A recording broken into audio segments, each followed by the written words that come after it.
Know your Lord. We learn about his names and his attributes. Know your Lord. What he approves and disapproves. Know your Lord. Believe in all things that he has brought forth. Know his oneness, Lord. Know Your Lord, part of the Right Belief series by Sheikh Kareem Abu Zaid, right here on Sunnahfollowers. Being taught by Ustada Layla Nashiba as she lays down the foundations to get you together. Learn about your Lord. Know your Lord. Streaming on all major platforms. Channel Sunnahfollowers. Assalamu alaikum.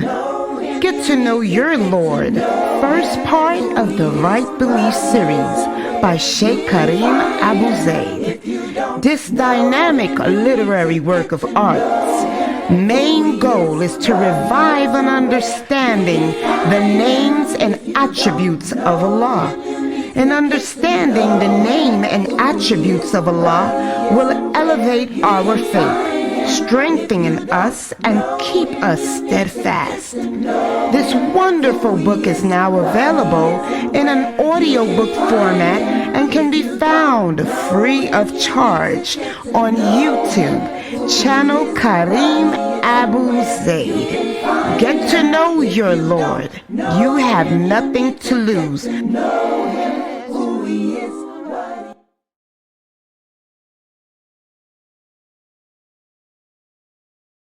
And today we're going to speak about how some Muslims distort the names and attributes of Allah by trying to liken him to his creation or trying to figure out his nature. And if you are a person that's doing this, you need to stop. And that may take away a lot of the trials that you are facing in your personal life. Let's take a look at this. So these are the Arabic terms, but you guys know my dawah is in English because people don't understand these Arabic terms. And too many Americans or English speaking Muslims fall when I ask a question, said, if you giving me an answer, you give me the Arabic word that doesn't have anything to do with anything. But these are the Arabic words, tamthil, tashbih, and tashsim. They are all terms that refer to resemblance, the English word resemblance. And what does it mean, resemblance? Well, this is a distortion that occurs when people suggest a resemblance or likeness of Allah to his creation. This occurs when people interpret the meaning of Allah's names or his attributes to having similarities to the creation. It's as if a person were to say, for example, the hand of Allah. Allah's hand is like a human's hand. You can never say that Allah's hands are like yours or mine, or Allah's eyes are like yours or mine. Okay? So never try to liken Allah to his creation. Doing this is a form of distortion. Okay? We have to remember that Allah is nothing like us. Allah is eternal. Allah has no beginning, nor does he have an end. What does that mean? You will find some people asking, well, who created Allah? How did Allah get created? We don't ask questions like that. Allah has no beginning. Allah is Allah and always has been.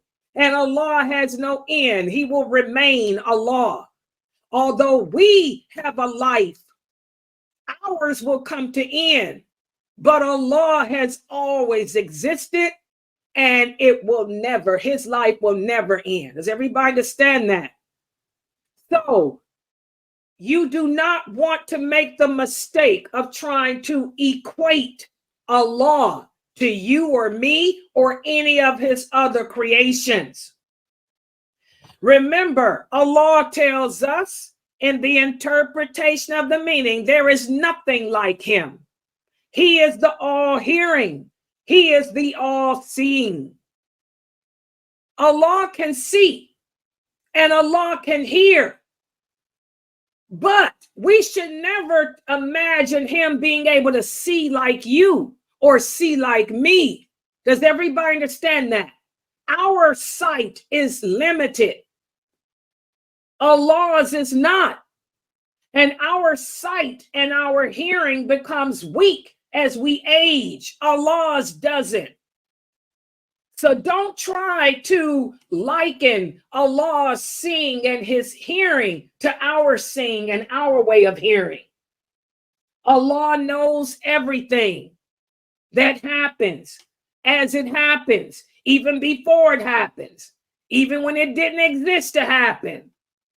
So he's nothing like you or me. And this is why I tell you guys, be careful who you guys are listening to on the internet, because a lot of these famous speakers, they fall in the category of deviance where they try to liken Allah to his creation. Remember, Allah tells us in the interpretation of the meaning, there is none co-equal or comparable to him. You guys have heard the song, nothing compares to you. Nothing compares to Allah. Nothing. Even if something may have the same name as something that you think he may have, nothing compares to him. Everybody understand that? And so we shouldn't try it. So that's one of the ways in which people distort Allah's names and attributes. And this is very common amongst the Sufis, different Sufi groups. The Murji'a do that. The Jami'a do that. The mystics. You have to be careful with that. And also another way in which people distort Allah's name and attributes is by trying to define the nature of his names or the nature of his attributes. Okay? For example, the quality of Allah's hand. Is his hand white? Is his hand black? How many fingers does he have on his hands? You know, this is trying to define the nature. As Muslims, we don't do this. We just say Allah has two hands because he says he has two hands, but it's not for you or me to figure out what type of hands they are. Also, another example, to question how Allah descends. A person doesn't, we are not supposed to compare how he comes down to how you and I come down or sit down. Don't try to figure out the nature as to how Allah rises above or how Allah rises below. We just simply say Allah can do whatever he wants to do, however he wants to do. And we accept that and keep it moving. Does everybody understand that? And I hear a lot of Muslims say, for example, he descends like the rain. Oh gosh, no, we can't make up stuff like that. Remember, Allah is far removed from these type of descriptions, so don't try to figure out how Allah looks, how he speaks, how his hands are, how he rises above his throne, how he does anything. Okay? And do not compare him to us or anything else he created. This is a form of arrogance too, guys. And you don't want to be arrogant. Remember, arrogance is a sin of disbelief. If a person dies upon the sin of arrogance, and I'm going to do a class on that too, on the sins of disbelief. A lot of people don't understand shirk The word shirk does not just mean associating partners with Allah. Shirk also means to disbelieve in him. And there are many sins of disbelief. One of the sins of disbelief is arrogance. If you're arrogant enough to assume that you have to know how Allah does what he does, you are an unbeliever, because only Allah knows how he does whatever he does. Okay? So we have to leave the quality of Allah's attributes alone. We believe in all of his attributes as he have described them to us and told them to us, but we don't sit around trying to figure out how. Does everybody understand that? But you're going to find oftentimes your personal jinn is going to come to you and try to suggest to you to imagine how Allah looks. And I'm sure many of you experience this. You're making salat, you're trying to give your attention to Allah, and then all of a sudden, your personal jinn will say for you to imagine that you are standing in front of him. And now you're going to imagine what he looked like. When you get those type of thoughts, guys, you rebuke a shaitan by saying, A'udhu billahi minash shaitanir rajim, or Subhanallah, Subhanallah, Subhanallah. This is when you use those words. When you're praying or you're sitting there working on a project for your job, and all of a sudden your personal jinn whispers to you to try to imagine how Allah looks, or how his hands are, how his eyes are, you say Subhanallah, Subhanallah, which means Allah is above that. And then say A'udhu billahi minash shaitanir rajim to run that jinn away. So we all go through these moments of weakness when our personal jinn think he can whisper to us to try to violate our belief in Allah. And also,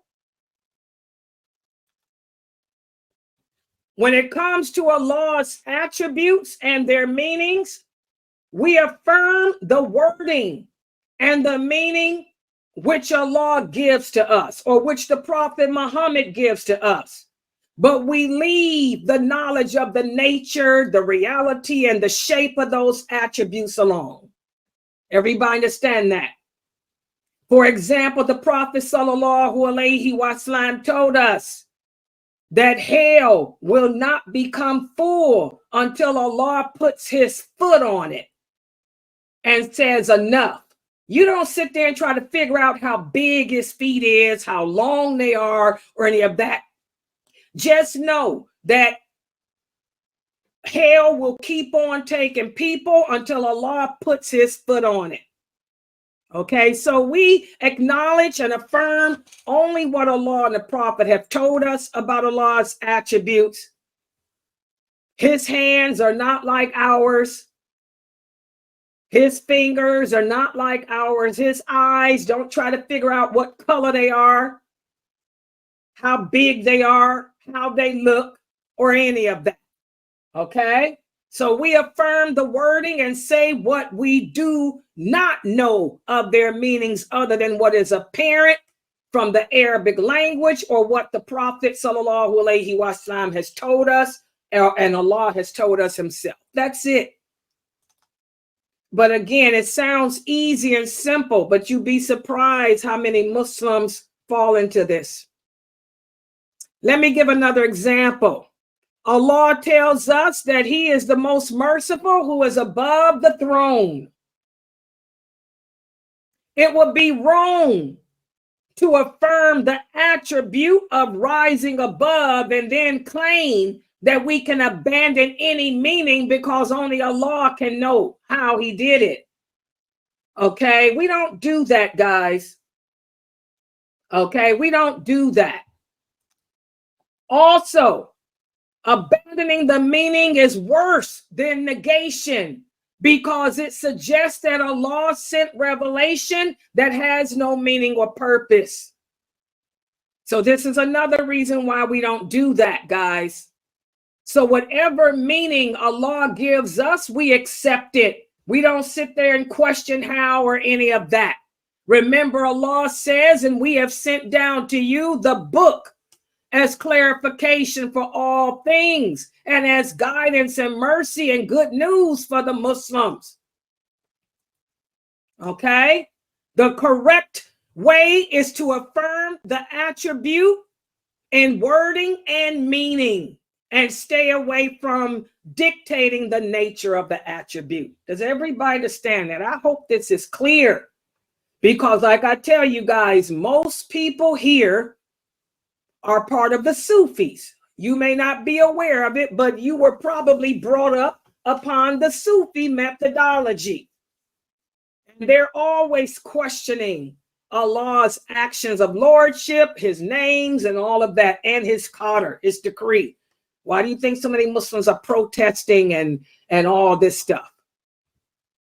All right, so that's today's lesson, guys.